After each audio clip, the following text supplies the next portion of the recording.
హరే కృష్ణ. అందరికీ కూడా దండవత్ ప్రణామాలు. అందరికీ కూడా మన తెలుగు గీత కార్యక్రమానికి స్వాగతం అండి.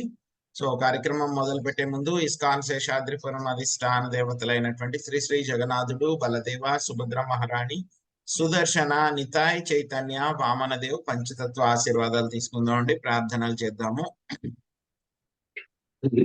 ఓం అజ్ఞానాతిమిరాంధస్య జ్ఞానాంజనశలాకయా చక్షురున్మిళితం యేన తస్మై శ్రీ గురవే నమః. నమో ఓం విష్ణుపాదాయ కృష్ణప్రష్టాయ భూతలే శ్రీమతే భక్తి వేదాంత స్వామినితి నామినే. నమస్తే సరస్వతే దేవే గౌరవాణి ప్రచారిణే నిర్విశేష శూన్యవాది పాశ్చాత్య దేశతారిణే. జయ శ్రీ కృష్ణ చైతన్య ప్రభు నిత్యానంద శ్రీ అద్వైత గదాధర శ్రీవాసాది గౌర భక్త వృంద. హరే కృష్ణ కృష్ణ కృష్ణ హరే హరే, హరే రామ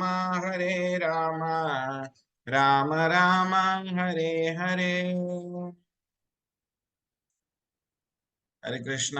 ఈరోజు మనము 9వ అధ్యాయము పరమ గుహ్య జ్ఞానము అనేటువంటి అధ్యాయంలో మనము ఈరోజు 9, 10వ శ్లోకాలు చూద్దాము. నచ మాం తాని కర్మాణి నిబధ్నంతి ధనంజయ ఉదాసీన వదాసీన అసక్తం తేషు కర్మషు. ఓ ధనుంజయ, ఈ కర్మ ఎంతయు నన్ను బంధింపదు. నేను తటస్థుని వలె ఈ భౌతిక కర్మలన్నింటి ఎడ సదా ఆసక్తి లేనట్టి వాడినై ఉందును. 10వ శ్లోకం. మయాధ్యక్షేణ ప్రకృతి సూయతే సచరాచరం హేతునానేన కౌంతేయ జగద్విపరివర్తతే. ఓ కౌంతేయ, నా శక్తులలో ఒకటైన ఈ భౌతిక ప్రకృతి నా అధ్యక్షతన వర్తించుచు స్థావర జంగమములను సృష్టించుచున్నది. దాని నియమమును అనుసరించియే ఈ జగత్తు మరల మరల సృష్టింపబడుచు లయమునందుచున్నది.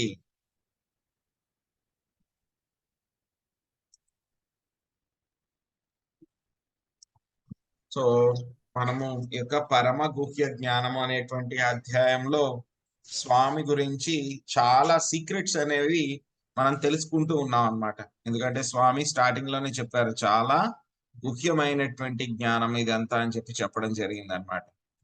సో దాంట్లో మనకి ఈ యొక్క సెక్షన్ ఏదైతే ఉందో మనకి 4వ శ్లోకం నుంచి ఈ రోజు వచ్చినటువంటి హరే కృష్ణ దండవత్ ప్రణామాలు. సో ఈ రోజు 4వ శ్లోకం నుంచి మొత్తం 10వ శ్లోకం వరకు కూడా మొత్తం మనకి ఒక స్వామి యొక్క ఐశ్వర్య జ్ఞానం గురించి మనకి ఆ యొక్క జ్ఞానం అంతా కూడా ఇవ్వడం జరిగింది అనమాట. సో మనం చూస్తే కనుక మొత్తం ఈ యొక్క భౌతిక సృష్టిలో 3 విషయాలు ఎప్పుడు కూడా జరుగుతూ ఉంటాయి. ఒకటి సృష్టించడము, పోషించడము, లయించడం అన్నమాట. సృష్టించడం, పోషించడం, లయించడం 3 జరుగుతూ ఉంటాయి. మరి వీటిల్లో స్వామి యొక్క రోల్ ఏమిటి, ఏ విధంగా స్వామి వాటిల్ని హ్యాండిల్ చేస్తారనేటువంటి విషయాలు మనకి ఈ సెక్షన్ లో చాలా క్లియర్ గా చెప్పారనమాట. సో ఏం చెప్పారు మనకి ఇంతకు ముందు శ్లోకాల్లో చూసాం, స్వామి ఏ విధంగా పోషిస్తూ ఉంటారు అనేటువంటిది మనం చూసాం అన్నమాట. సో స్వామి ఏం చేస్తూ ఉంటారు, మొత్తం ఈ యొక్క భౌతిక సృష్టి ఏదైతే ఉందో మొత్తం అంతటినీ కూడా స్వామి పోషిస్తూ ఉంటారు. ఎలా పోషిస్తూ ఉంటారు? స్వామి తన యొక్క శక్తుల ద్వారా మొత్తం ప్రతి చోట కూడా ఆయన ఉన్నారు. ఆయన తన యొక్క అన్మానిఫెస్ట్ అంటే కనుక కనపడనటువంటి ఆ యొక్క రూపము, ఆ రూపం ఎలాగా మనకి కనపడనటువంటి రూపంతో మొత్తం భౌతిక ప్రకృతిని అంతటినీ కూడా ఆయన యొక్క శక్తి ద్వారా ఆయన నడిపిస్తూ ఉన్నారు. ప్రతీది కూడా ఆయన మీదనే ఆధారపడి ఉంది. అలాగని చెప్పేసి ఆయన యొక్క రూపం ఏమైనా పోయిందా అంటే గనక ఆయన యొక్క పర్సనల్ రూపం అలాగే ఉంది. ఎవరికి తెలుస్తాయి ఈ విషయాలన్నీ కూడా? ఎవరైతే భక్తియుత సేవలో ఉంటారో వాళ్ళకి మాత్రమే ఈ యొక్క విషయాలన్నీ కూడా తెలుస్తాయి అన్నమాట. ఇదే స్వామి యొక్క వైభవం అన్నమాట. స్వామి యొక్క గొప్ప వైభవం అచింత్య అన్నమాట. ఇది ఎవ్వరికి కూడా అర్థం కాదు ఈ యొక్క వైభవం అనేటువంటిది. ఏ విధంగా ఇవన్నీ చేస్తారు అంటే కనుక సీక్రెట్, తెలియదు ఎవరికి. పెద్ద పెద్ద బిజినెస్లు ఉంటాయి, బిజినెస్ జరిగేటప్పుడు పెద్ద పెద్ద బిజినెస్ ఎంపైర్స్ ఉంటాయి. అవన్నీ కూడా ఒక వ్యక్తి రకరకాలైనటువంటి ఎంప్లాయీస్ అన్నమాట. ఎవరైతే గనక ఆయన యొక్క సేవకులు ఎవరైతే ఉంటారో వాళ్ళందరి చేత కూడా ఆయన నడిపిస్తూ ఉంటాడు. అవన్నీ కూడా ఆయనే చేస్తూ ఉంటాడు. ఆయన వాళ్ళ సేవకుల ద్వారా అవన్నీ కూడా నడిపిస్తూ ఉంటాడు. కానీ దాంట్లో ఉండే ట్రేడ్ సీక్రెట్స్ ఏంటి, బిజినెస్ ప్రాక్టీసెస్ ఏంటి, అవేమి పబ్లిక్ గా ఎవరికి కూడా తెలియవు. చాలా సీక్రెట్. ఎవరికి తెలుస్తాయి? వాటిల్లో కొంచెం కొంచెం ఎవరైతే చాలా హై లెవెల్ పొజిషన్ లో ఉంటారో వాళ్ళకి మాత్రమే కొంచెం కొంచెం తెలుస్తాయి. వాళ్ళకు కూడా పూర్తిగా తెలియవు. అలాగే స్వామి కూడా ఈ యొక్క భౌతిక ప్రపంచాన్ని అంతా కూడా ఏ విధంగా ఆయన పోషిస్తున్నారు అనేటువంటి విషయము ఇన్కన్సీవబుల్. మామూలు వాళ్ళందరికీ కూడా తెలియవు. పెద్ద పెద్ద బిజినెస్ ఎంపైర్స్ అని ఎలా నడుస్తున్నాయి, దాని ట్రేడ్ సీక్రెట్స్ ఏంటని చెప్పి ప్రతి వాళ్ళకి రోడ్ మీద వెళ్లే వాళ్ళందరికీ కూడా తెలుస్తాయా? తెలియవు. వాటికి ఎవరికి తెలుస్తాయి? ఆ యజమానికి తెలుస్తాయి. యజమానికి బాగా కాన్ఫిడెన్స్, బాగా సన్నిహితంగా హై లెవెల్ పొజిషన్ లో ఉన్నటువంటి వాళ్ళకి మాత్రమే కొంచెం కొంచెం తెలుస్తాయి, పూర్తిగా తెలియవు. అలాగే స్వామి ఏం చేస్తున్నారు? ఆ ట్రేడ్ సీక్రెట్ ఏదైతే ఉందో ఆ సీక్రెట్స్ అన్ని కూడా మనకి ఈ అధ్యాయంలో చెప్తున్నారు అన్నమాట. చాలా హై లెవెల్ పొజిషన్ లో ఉండే వాళ్ళకి తెలిసే ట్రేడ్ సీక్రెట్స్ అన్నమాట. సో స్వామి యొక్క శక్తులు ఎలా ఉంటాయి? ఇన్కన్సీవబుల్, అచింత్య. ఎవరు కూడా అర్థం చేసుకోలేరు, ఎవరు కూడా అర్థం చేసుకోలేరు. సో చాలా ఎవరైతే భక్తులు ఉంటారో, భక్తియుత సేవలో నియుక్తులు అవుతారో వాళ్ళకి మాత్రమే ఇవి అర్థమవుతాయి. మిగతా వాళ్ళందరికీ కూడా ఎప్పుడు ఒక పెద్ద పజిలే అన్నమాట. పెద్ద పజిల్ కింద ఉంటుంది అన్నమాట ఇదంతా కూడా. స్వామి ఎప్పుడు కూడా ఈ యొక్క భౌతిక పరంగా జరిగేటువంటి యొక్క సృష్టికి ఎప్పుడు కూడా ఆయన అలూఫ్ అన్నమాట, ఉదాసీనంగా ఆయన ఉంటారన్నమాట. కానీ ప్రతిదీ కూడా ఆయన యొక్క ఆధ్వర్యంలోనే జరుగుతూ ఉంటుంది అన్నమాట. దానికి ఒక ఎగ్జాంపుల్ కూడా మనం చూసాం. ఎలా అయితే కనుక ఈ యొక్క గాలి అనేటువంటిది ఎప్పుడు ఉంటుంది, ఎక్కడ ఉంటుంది? గాలి అనేటువంటిది ఎప్పుడు కూడా ఆకాశం లోపలే ఉంటుంది. కానీ గాలి ఏంటి? చాలా శక్తివంతంగా మొత్తం అన్ని చోట్ల వీస్తూ నడిపిస్తూ ఉంటుంది. కానీ ఎప్పుడు ఆకాశం లోపలే ఉంటుంది. అలాగే ఈ యొక్క భౌతిక ప్రకృతి కూడా చాలా గొప్ప గొప్ప మేనిఫెస్టేషన్స్ అన్నమాట. రకరకాలుగా సృష్టించడము, ఇవన్నీ కార్యాలన్నీ చేయటం, ఇవన్నీ కూడా చేస్తుంది చాలా గొప్పగా. కానీ ఎప్పుడూ కూడా శ్రీకృష్ణ భగవానుడి యొక్క ఆధీనంలోనే అవన్నీ కూడా చేస్తూ ఉంటుంది అన్నమాట. సో స్వామి యొక్క శక్తులతోటే ఏమవుతుంది? మనం చూసాం నిన్నటి శ్లోకంలో కూడా ఈ యొక్క ప్రకృతి అంతా కూడా ఎప్పుడు కూడా సృష్టించడము, లయించడము అనేటువంటిది కంటిన్యూస్ గా జరుగుతూనే ఉంటుంది. ఒక కల్పం అయిపోతే కనుక ఏమవుతుంది? కొన్ని లోకాలంతా కూడా నాశనం అయిపోయి గర్భోదక సాయి విష్ణువు లోపలికి వెళ్ళిపోతాయి. అదే బ్రహ్మదేవుడి యొక్క ఆయుర్దాయం 100 సంవత్సరాలు పూర్తిగా అయిపోతే మొత్తం విశ్వం అంతా కూడా నాశనం అయిపోయి మొత్తం అందరూ కూడా కారణోదక సాయి విష్ణు యొక్క శరీరంలోకి వెళ్ళిపోతారు. జీవులు, ప్రకృతి అంతా కూడా మొత్తం నాశనం అయిపోతుంది. సో ఈ యొక్క మిలేనియం అయిపోయిన తర్వాత మొత్తం అంతా కూడా ఆయనలోకి వెళ్ళిపోతుంది అన్నమాట. సో మహావిష్ణువు అందరికీ కూడా ఆయన ఆశ్రయము, రెస్టింగ్ ప్లేస్ అన్నమాట. శ్రీకృష్ణ భగవానుడే మొత్తము ఈ యొక్క భౌతిక సృష్టి కార్యాన్నంతా కూడా ఆయన యొక్క 3 పురుషావతారాల ద్వారా ఆయనే నడిపిస్తూ ఉన్నారు. 3 పురుషావతారాలు కరుణోదక సాయి విష్ణువు, గర్భోదక సాయి విష్ణువు, క్షీరోదక సాయి విష్ణువు. చాలా సార్లు మనము చర్చించుకున్నాం అన్నమాట. సో ఎప్పుడైతే గనక సృష్టి నాశనం అయిపోతుందో మళ్ళీ ఇంకొక కొత్త బ్రహ్మగారు రావాలి అన్నప్పుడు, దానికన్నా మళ్ళీ స్వామి సృష్టించాలి, భౌతిక జీవులందరికీ కూడా ఇంకొక అవకాశం ఇవ్వాలి అని అనుకున్నప్పుడు స్వామి ఏం చేస్తారు? మళ్ళీ ఇంకొకసారి సృష్టించడం మొదలు పెడతారనమాట. చూస్తే గనక మనకి 9వ శ్లోకంలో ఏం చెప్తున్నారు, చాలా మంది అంటూ ఉంటారనమాట, స్వామిని వాళ్ళతో పాటు సమానం చేసేస్తారనమాట. ఎలా అంటారు, నేను కర్మలు చేస్తున్నాను, నేను కర్మలు చేస్తుంటే గనక ఆ కర్మ ఫలితాలు నాకు వస్తున్నాయి, కర్మ ఫలితాలు నాకు వస్తున్నాయి కాబట్టి కృష్ణుడు కూడా కర్మలు చేస్తాడు, ఆయన కూడా కర్మ చేస్తాడు కాబట్టి ఆయన కూడా కర్మ ఫలితాలు వస్తాయి, కాబట్టి ఆయన కర్మకి లోబడే ఉంటాడు ఆయన కూడా అని చెప్పేసి తెలివితేటలు లేనటువంటి వాళ్ళు, అజ్ఞానులు ఈ విధంగా మాట్లాడతారనమాట.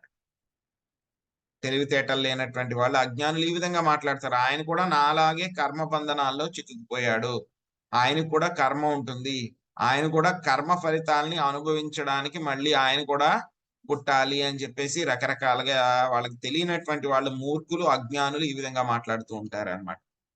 సో కానీ స్వామి చాలా క్లియర్ గా చెప్పేస్తున్నారు ఇక్కడ. ఏం చెప్తున్నారు మనకి 9వ శ్లోకంలో, ఓ అర్జున, ఈ కర్మ అంతా కూడా నన్ను బంధింపదు. ఈ కర్మ ఫిలాసఫీ, కర్మ అకర్మ సకర్మ వికర్మ ఇవన్నీ కూడా మనకి బద్ధజీవులకి, స్వామికి ఇవన్నీ కూడా ఏమీ ఉండవు. కర్మ అంతా కూడా నన్ను బంధింపదు.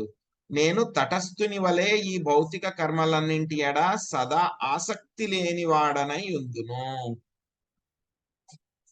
సో మరి స్వామి కూడా కర్మలు చేస్తూ ఉన్నారా అంటే గనక చేస్తున్నారు ఆయన కూడాను. ఎటువంటి కర్మలు చేస్తూ ఉన్నారు, ఆధ్యాత్మికమైనటువంటి కర్మలు చేస్తూ ఉన్నారు, ఆధ్యాత్మికమైనటువంటి కర్మలు చేస్తున్నారు. ఎక్కడ ఆయన ఉంటారు, గోలోక బృందావనంలో ఆయన ఏం చేస్తూ ఉంటారు, వేణుం క్వణంతమరవింద దళాయ తాక్షం బర్హావతం సమసితాంబుద సుందరాంగం కందర్పకోటికమనీయ విశేష శోభం గోవిందమాది పురుషం తమహం భజామి. సో ఆయన ఎప్పుడు ఏం చేస్తూ ఉంటారు, గోలోక బృందావనంలో ఎప్పుడు ఆనందంతో ఉంటారు ఆయన. ఆనందంతో ఏం చేస్తూ ఉంటారు ఆయన, ఆ యొక్క వేణువు మీద ఆయన ఊదుతూ ఉండి చాలా ఆనందాన్ని కలిగిస్తూ ఉంటారు. ఆయన యొక్క భక్తులు ఎవరైతే ఉన్నారో, భక్తులు, గోపికలు, గోపబాలురు, సో ఏం చేస్తూ ఉంటారు, స్వామి అక్కడ గోవులు, కామధేనువులు ఏవైతే ఉంటాయో వాటిని అన్నిటినీ చక్కగా పాలిస్తూ ఉంటారు ఆయన, వాటిని రక్షిస్తూ ఉంటారు. సో ఈ విధంగా గోలోక బృందావనంలో ఆయన నిత్య లీలలు చేస్తూ ఉంటారు. అలాగే ఆయన వైకుంఠ లోకాలు, లెక్కలేనటువంటి వైకుంఠ లోకాల్లో కూడా ఆయన కర్మలు చేస్తూ ఉంటారు, ఆధ్యాత్మిక కర్మలు చేస్తూ ఉంటారు భక్తుల యొక్క సాంగత్యంలో అన్నమాట. అక్కడ సమయ ప్రభావం గాని, నాశనం అయిపోవడం గాని, కష్టాలు గాని, ఏమి కూడా బాధలు గాని ఏమి ఉండవు. అటువంటి ఆధ్యాత్మిక కర్మలు చేస్తూ ఉంటారు. సో స్వామి ఏం చెప్తున్నారు ఇక్కడ, ఈయన చేసేటువంటి కర్మలన్నీ కూడా ఆధ్యాత్మిక కర్మలు, భౌతిక పరమైనటువంటి కర్మలు ఏవి కూడా స్వామి చెయ్యరు. మరి ఎలా నడుస్తుందండి భౌతిక ప్రకృతి అంతా కూడా, ఇక్కడ కూడా స్వామి సృష్టిస్తున్నారంటున్నారు, లయింప చేస్తూ ఉన్నానంటున్నారు, అదే విధంగా పోషిస్తూ ఉన్నానంటున్నారు, మరి ఇవి కూడా చేస్తున్నారు కదా అంటే కనుక స్వామి డైరెక్ట్ గా చెయ్యట్లేదు. ఏం చెప్తున్నారు, స్వామికి ఎన్నో రకాలైనటువంటి శక్తులు ఉంటాయన్నమాట. పరాశ్య శక్తిర్ వివిధైవ శ్రూయతే, స్వామికి లెక్కలేనటువంటి శక్తులు ఉంటాయన్నమాట. మనం ఏదైనా ఒక పని చెయ్యాలి అంటే గనక మనమే వెళ్ళాలి, ఆ పని చెయ్యాలి. కానీ స్వామికి ఉన్నటువంటి లెక్కలేనటువంటి చాలా శక్తి ఉంటుందన్నమాట, శక్తులు ఉంటాయి, ఒకటి కాదు రెండు కాదు. కేవలం స్వామి ఇది కావాలి అని అనుకుంటే చాలు, ఆయన యొక్క విల్, ఆలోచన చేస్తేనే చాలు, వెంటనే అది జరిగిపోతుంది. చేసేటువంటి వాళ్ళు శక్తులు చాలా చాలా ఉన్నాయన్నమాట, చేసేటువంటి శక్తులు చాలా చాలా ఉన్నాయి. అలాగే స్వామి కూడా ఏం చేస్తున్నారు, ఈ యొక్క భౌతిక ప్రకృతినంతా కూడా ఆయనే సృష్టిస్తున్నారు, లయిస్తున్నారు, పోషిస్తున్నారు. ఏం చేస్తున్నారు, దానికి స్టార్టింగ్ ఆయనే చేస్తున్నారు, ఆ తర్వాత అంతా కూడా ప్రతిదీ కూడా ఆయన యొక్క ఆధ్వర్యంలోనే నడుస్తుంది అన్నమాట. సో మనకి యొక్క చెప్పారు 10వ శ్లోకంలో కూడా చెప్పడం జరిగింది, మయా, మయా అంటే కనుక నేను అని, మయా అధ్యక్షేణ, అది అక్షేణ, అది అంటే కనుక పైనుంచి అన్నమాట, అక్షేణ అంటే కనుక కళ్ళు, అంటే కనుక పైనుంచి నేను చూస్తున్న విధంగా, అంటే దాని అర్థం ఏమిటంటే కనుక నా చెప్పు చేతల్లోనే మొత్తం యొక్క ప్రకృతి అంతా కూడా నడుస్తూ ఉంది. నా చెప్పు చేతల్లోనే మొత్తం ఈ ప్రకృతి అంతా కూడా నడుస్తుంది. కానీ ఆ విధంగా నడుస్తూ ఉన్నా సరే ఏమంటున్నారు ఇక్కడ, ఉదాసీనవత్ అని చెప్తున్నారు అన్నమాట. అంటే కనుక న్యూట్రల్, ఆయన ఏమి పట్టనట్టు ఉంటారంట ఎప్పుడు కూడా యొక్క భౌతిక పరమైనటువంటి యొక్క యాక్టివిటీస్ లో అంతా కూడా. సో ఇప్పుడు చూస్తాం కొంతమంది రాజర్షులు, గొప్ప గొప్ప రాజులు ఉంటారు. అంబరీష్ మహారాజ్ గురించి కూడా మనం చెప్పుకున్నాం అన్నమాట. సో ఆయన కూడా ఆయన యొక్క రాజ్యం చేసేవారు, ఆయన పాలించేవారు అందరినీ కూడా. కానీ ఎలా చేసేవారు ఆయన, ఆ యొక్క పాలన అంతా కూడా ఆయన యొక్క మంత్రులు ఎవరైతే ఉంటారో వాళ్ళందరి ద్వారా ఆయన చేపించేవారు అనమాట. వాళ్ళందరి ద్వారా ఆయన ఏం చెప్తే కనుక అది చేసేవాళ్ళు మంత్రులంతా కూడా. కానీ డైరెక్ట్ గా ఆయన ఇన్వాల్వ్ అయ్యి ఆ పనులన్నీ కూడా ఆయన చేసేవాళ్ళు కాదు. మంత్రుల ద్వారా మొత్తం నడిపించేవారు ఆయన. మంత్రుల ద్వారా నడిపిస్తూ ఉన్నారు కదా అని చెప్పేసి రాజ్యం మీద ఆయనకు ఉన్నటువంటి ఆ కమాండ్ ఏదైనా పోయిందా ఆయనకి? లేదు. ఆయన పర్మిషన్ లేకుండా, శాంక్షన్ లేకుండా మంత్రులు ఒక్క పని కూడా చెయ్యరు. ప్రతి ఒక్కళ్ళు కూడా ఆయన చెప్పినట్లే నడుచుకుంటూ ఉంటారు. వాళ్ళకి ఏమన్నా డౌట్ వస్తే కనుక వెంటనే వస్తారు రాజుగారి దగ్గరికి. ఏం చేయమంటారు? పలానా సమస్య వచ్చింది, ఇంతకు ముందు మీరు చెప్పిన విషయాన్ని ఇది కాంట్రడిక్ట్ చేస్తోంది, ఏం చేయమంటారు అంటే కనుక ఆయన డైరెక్షన్ ఇస్తారు, ఇలా చేయి అలా చేయి అంటారు. దాన్ని బట్టి వాళ్ళు చేసుకుంటూ ఉంటారు. కానీ అంబరీష్ మహారాజ్ ఏంటి, ఆయన ఆసక్తి అంతా కూడా ఎక్కడుంది? శ్రీకృష్ణ భగవానుడి పైన. ఈ యొక్క రాజ్యము, అదే విధంగా ఈ యొక్క ఆస్తులు గాని, భార్యలు గాని, సంపదలు గాని, వాహనాలు గాని, ఏనుగులు గాని, అశ్వాలు గాని, ధనాగారం గాని, వీటన్నిటి పట్ల దేని పట్ల కూడా ఆయనకి ఆసక్తి లేదు. దేని పట్ల కూడా ఆయనకి ఆసక్తి లేదు. సో ఆ విధంగా ఆయన రాజ్యం చేశారనమాట. అదే విధంగా శ్రీకృష్ణ భగవానుడికి కూడా మొత్తము ఈ యొక్క భౌతిక ప్రకృతి అంతా కూడా ఆయన ఆధ్వర్యంలోనే నడుస్తుంది. ఆయన చెప్పకుండా, ఆయన అనుకోకుండా భౌతిక ప్రకృతి ఏది కూడా చేయదు. చాలా మంది చెప్తూ ఉంటారు అన్నమాట, భౌతిక ప్రకృతి అనేటువంటిది ఏమిటి, అది స్వతంత్రంగా ఉంది, దాని ఇష్టం వచ్చినట్లు అది పనిచేసుకుంటూ పోతుంది. సో ప్రకృతే మూలము, అంతా ప్రకృతి నుంచే వచ్చింది అని చెప్పి తెలియనటువంటి వాళ్ళు ఆ విధంగా అంటూ ఉంటారన్నమాట. కానీ వాళ్ళకి తెలియదు, ప్రకృతి వెనకాల ఒక సూపరింటెండెంట్ ఉన్నారు, నిర్దేశకుడు, నియామకుడు ఉన్నారు. ఎవరైనా? శ్రీకృష్ణ భగవానుడు. సో ఆయన ఏం చేస్తారు, తన యొక్క దృష్టి సారించడం ద్వారా భౌతిక ప్రకృతి, ఆయనకు దృష్టి ఏమిటి, మనకి కాలము, కాలంతో ఆయన ఆ యొక్క ప్రధానాన్ని ఆయన ఏం చేస్తారు, ఆయన ఇనిషియేట్ చేస్తారు. చేయడం ద్వారా అప్పుడే మనకి మహత్తత్వము, అదే విధంగా రకరకాలైనటువంటి యాక్టివిటీస్ అన్ని కూడా, సృష్టి అంతా కూడా ప్రారంభం అవుతుంది మనకి. ఇంకా స్వామి ఏం చేస్తారు, జీవులు ఎవరైతే ఉన్నారో వాళ్ళందరినీ కూడా భౌతిక ప్రకృతిలో స్వామి పెడతారు ఆయన యొక్క దృష్టి ద్వారా. 14వ అధ్యాయంలో 4వ శ్లోకంలో ఇదే విషయాన్ని చెప్పారు మనకి. సర్వయోనిషు కౌంతేయ మూర్తయా సంభవంతియా తాసాం బ్రహ్మా మహద్యోని అహం బీజ ప్రదాపిత. సర్వజీవ సముదాయము భౌతిక ప్రకృతి యందు జన్మించుట చేతనే సృష్టింపబడుచున్నది, మరియు నేనే వాటికి బీజ ప్రదాతనైన తండ్రిననియు అవగాహన చేసుకునవలెను. స్వామి ఏం చేస్తారు, ఆ జీవులందరినీ కూడా ఆ యొక్క భౌతిక ప్రకృతిలో, ప్రధానాలో ఆయన ఇంప్రిగ్నేట్ చేస్తారు. ఎలా అయితే కనుక తండ్రి ఆ యొక్క ఆ యొక్క బీజాన్ని ఏదైతే ఉందో తల్లి గర్భంలో ప్రవేశింప చేసినట్లు ఆయన కూడా ఏం చేస్తారు, జీవులందరినీ కూడా ఆయన అందులో ఉంచేస్తారు. ఉంచిన తర్వాత ఏం చేస్తుంది, ఆ తర్వాత జీవులందరూ కూడా ఏంటి, జీవులందరూ ఆయన ఆ విధంగా ఇంప్రిగ్నేట్ చేసిన తర్వాత ఎప్పుడైతే సృష్టి కార్యం మొదలవుతుందో ఆ తర్వాత జీవులందరూ కూడా వాళ్ళ యొక్క కర్మ అనుసారము, కోరికల అనుసారము రకరకాలైనటువంటి శరీరాలని తీసుకుని వాళ్ళు వస్తూ ఉంటారన్నమాట. సో చాలా మంది డార్విన్ థియరీ అని అదని ఇదని వాళ్ళు చెప్తూ ఉంటారు, ఎవల్యూషన్ థియరీ అని. సో ముందు ఏముంది, చిన్నగా ఒక చిన్న జీవి ఉంది, ఆ తర్వాత జిరాఫీలు వచ్చినాయి, ఆ తర్వాత కోతులు వచ్చినాయి, కోతుల తర్వాత మనుషులు వచ్చారు, ఇలాగ రకరకాల థియరీలు చెప్తున్నారు అనమాట. కానీ అది తప్పు. ప్రకృతి ఏం చేస్తుంది, మనకి 84 లక్షల శరీరాలు ప్రకృతి ఇస్తుంది. కానీ ఆ శరీరాల్ని సెలెక్ట్ చేసుకునేది ఎవరు, మనమే. మన యొక్క కర్మల ప్రకారము, కోరికల ప్రకారము ఆ యొక్క బాడీ డ్రెస్సెస్ ని మనమే సెలెక్ట్ చేసుకుంటాం అన్నమాట. ఈ డ్రెస్సులన్నీ కూడా ప్రకృతి ఒకదాని తర్వాత ఒకటి తయారు చేస్తుందా, లేదు. సృష్టి ఎప్పుడైతే మొదలైందో అప్పుడే మొత్తం ఒకేసారి వన్స్ ఫర్ ఆల్ 84 లక్షల డ్రెస్సులన్నీ కూడా ఒకేసారి రెడీ అయిపోయినాయి.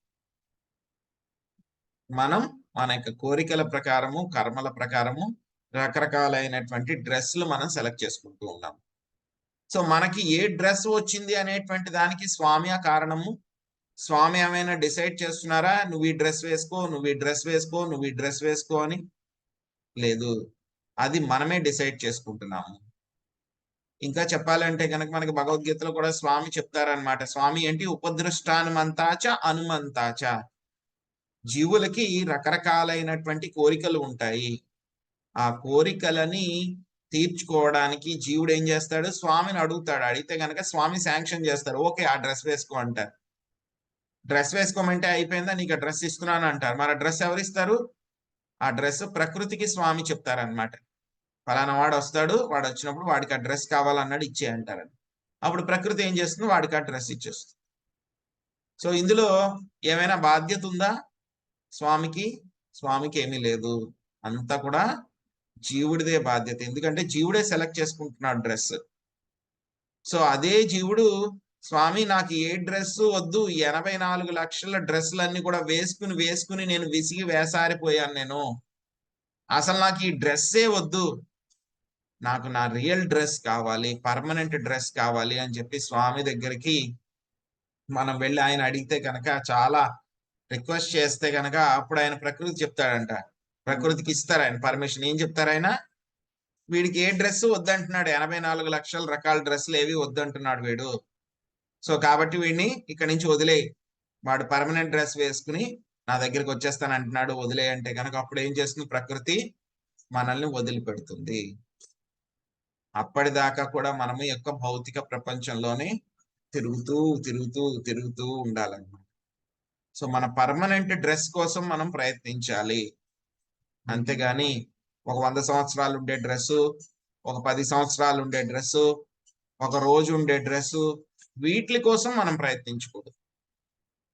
అసలు డ్రెస్ వద్దు నాకు, 84 లక్షలు నాకు వద్దు, రిజెక్టెడ్. 84 లక్షల డ్రెస్సులు నాకు వద్దు, నాకు నా పర్మనెంట్ డ్రెస్ కావాలి, అస్మాను నేను మార్చాలనుకోవట్లేదు అని చెప్పేసి స్వామి దగ్గరికి మనము వెళ్ళి ఆయన్ని రిక్వెస్ట్ చేయాలన్నమాట. సో అది ఎప్పుడైతే కనుక స్వామి ఇంక ఏ డ్రెస్సులు వేసుకోవడంటే వీడు 84 లక్షల డ్రెస్సులు వద్దంటే ఇక్కడి నుంచి బయటికి పంపించేయని చెప్తే కనుక అప్పుడు ఏం చేస్తుంది, ప్రకృతి మనల్ని బయటికి వదిలిపెడుతుంది. యొక్క మాయని దాటడం అనేటువంటిది చాలా చాలా కష్టం అన్నమాట. మమ మాయా దురత్యయ అని చెప్పి స్వామి చెప్పారు భగవద్గీతలో. ఈ యొక్క మాయ అనేటువంటిది దాటడం చాలా చాలా కష్టము.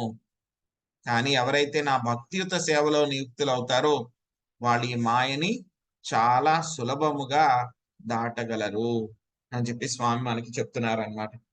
సో కాబట్టి మనము ఈ యొక్క ఐశ్వర్య జ్ఞానంలో మనం ఏం తెలుసుకుంటున్నాము అంటే కనుక, మొత్తము యొక్క సృష్టి స్థితి లయము మొత్తం అన్ని కూడా స్వామి చేస్తున్నారు. ఎలా చేస్తున్నారు ఆయన, డైరెక్ట్ గా ఆయన చెయ్యట్లేదు, ఆయన యొక్క శక్తుల ద్వారానే మొత్తం అంతా కూడా చేపిస్తూ ఉన్నారు. సో ప్రకృతి ఏం చేస్తుంది, ఆయన చెప్పినట్లే ఆ పనులన్నీ కూడా చేస్తూ ఉంది. అలా చేస్తూ జీవులకి రకరకాలైనటువంటి డ్రెస్సులు, వాళ్ళ యొక్క కర్మానుసారం వాళ్ళకి రకరకాల సిచ్యువేషన్స్ అవన్నీ కూడా క్రియేట్ చేస్తూ ఉంది. కానీ వీటిల్లో స్వామి యొక్క ప్రమేయం ఏది ఉండదు. ఆయన ఎలా ఉంటారు, ఉదాసీనవత్, ఎటువంటి ఇంట్రెస్ట్ లేదనమాట. వీడు ఆ డ్రెస్ వేసుకున్నాడా, వీడు ఈ డ్రెస్ వేసుకున్నాడా, వీడు ఎందుకు ఇది వేసుకున్నాడు, స్వామి ఏమి ఇన్వాల్వ్ అవ్వరు. ప్రకృతి వీడికి టైంకి డ్రెస్ ఇస్తోందా, వాడికి పోషిస్తోందా, ఏమీ ఆయన పట్టించుకోరు. అదంతా కూడా ఏంటి, ఆల్రెడీ సెట్ చేసిన ఒక ఫార్ములా, కర్మ అనే ఫార్ములా ప్రకారం అవంతా కూడా నడుస్తూ ఉంటాయి. స్వామి మిగతా వాళ్ళందరికీ కూడా చాలా ఉదాసీనంగా ఉంటారు, పట్టించుకోరు వాళ్ళని. కానీ ఎప్పుడైతే కనుక జీవుడు, ఎందుకంటే మనం ఆయనకి ఎదురు తిరిగాం కాబట్టి జీవుడు ఆయన వైపు తిరిగి, స్వామి వద్దు, నాకు కర్మలు వద్దు, కర్మ బంధనాలు వద్దు, కర్మ ఫలాలు వద్దు అని చెప్పి ఆయన వైపు తిరిగి నువ్వే కావాలి అని చెప్పి ఎప్పుడైతే కనుక అడుగుతారో స్వామి ఏం చేస్తారు, అటువంటి భక్తుల యొక్క కంట్రోల్ ఆయన తీసుకుంటారు. అప్పుడు మెల్లగా మనం ఎంతైతే ఆయనకి సరెండర్ అవుతున్నామో మెల్లగా అంత భౌతిక ప్రకృతి యొక్క ప్రభావాన్ని ఆయన తీసేసి ఆయన యొక్క ఆధ్యాత్మిక ప్రకృతి ప్రభావాన్ని మన మీద పెంచుతారన్నమాట. సో స్లోగా మనం ఏం చేయాలి, భౌతిక ప్రకృతి ప్రభావం నుంచి, మాయ నుంచి బయటపడి స్వామి యొక్క యోగ మాయ ఆధ్యాత్మిక శక్తి యొక్క కంట్రోల్లోకి వెళ్ళడానికి మనం ప్రయత్నించాలన్నమాట. ఎందుకంటే మనం జీవులం కాబట్టి, తటస్థ శక్తి కాబట్టి మనకి అటువంటి రెండు శక్తుల్లో కూడా ఉండేటువంటి అవకాశం మనకుంది. కాబట్టి మనం ఏం చేయాలి, ప్రతిసారి కూడా మనము కృష్ణుణ్ణి సెలెక్ట్ చేసుకోవాలి. ఎందుకంటే లైఫ్ లో మనకి ప్రతిసారి కూడా ఒక ప్రశ్న వస్తుంది, కృష్ణుడు కావాలా, కృష్ణుడికి దగ్గరగా వెళ్ళడానికి కావాలా, లేకపోతే కృష్ణుడికి దూరంగా వెళ్ళడానికి కావాలా, మాయ కావాలా, కృష్ణుడు కావాలా. సో ప్రతిసారి కూడా మనం కృష్ణుడిని సెలెక్ట్ చేసుకోగలిగితే కనుక that is the perfection of our life. So ఇదండి మనం ఈరోజు నేర్చుకున్నటువంటి విషయాలు. ఎవరికైనా ఏమైనా ప్రశ్నలు ఉంటే కనుక అడగచ్చు. హరే కృష్ణ ప్రభుజీ, దండత్ ప్రణామం ప్రభుజీ. హరే కృష్ణ ప్రభుజీ, జన్మలకి ఆ డ్రెస్సెస్ కి అన్వయించి చెప్పారు, అది హరి బోల్ ప్రభుజీ, చాలా బాగా అర్థమైంది ప్రభుజీ. హరే కృష్ణ మాతాజీ. హరే కృష్ణ ప్రభుజీ, దండత్ ప్రణామం. హరే కృష్ణ. హరే కృష్ణ ప్రభుజీ, దండత్ ప్రణామం. హరే కృష్ణ. హరే కృష్ణ ప్రభుజీ, దండత్ ప్రణామం. హరే కృష్ణ ప్రభుజీ, మాతాజీ దండత్ ప్రణామాలు.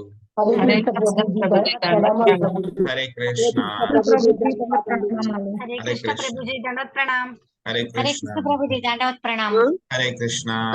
ప్రభుజీ, వాంఛా కల్పతరుభ్యశ్చ కృపా సింధుభ్య ఏవ చ పతితానాం పావనేభ్యో వైష్ణవేభ్యో నమో నమః. అనంత కోటి వైష్ణవ వృందకి, శ్రీల ప్రభుపాదికి, నితాయ్ గౌర్ ప్రేమానందే.